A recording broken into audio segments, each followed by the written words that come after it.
अध्यक्ष महाशय, वंदनीय गुरुजन वर्ग व येथे उपस्थित माझे मित्र आणि मैत्रिणी सर्वांना माझा नमस्कार। आज 19 फेब्रुवारी छत्रपती शिवाजी महाराजांची जयंती। ही जयंती आपण शिवजयंती म्हणून उत्साहाने साजरा करीत आहोत। प्रथम सर्वांना शिवजयंतीच्या खूप खूप शुभेच्छा। छत्रपती शिवाजी महाराज हे आदर्श आणि महान राजे।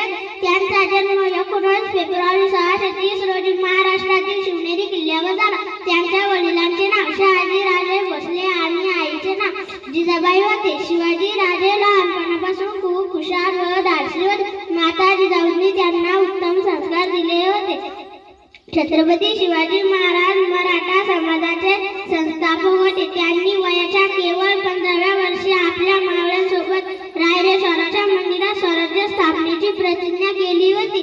त्यांनी तोरणा, सिंहगड, कोंढाणा सारखे बळकट किल्ले मिळवले होते। मुघलांना सळो की पळो करून सोडले होते। अफजल खान, शाहिस्ते खान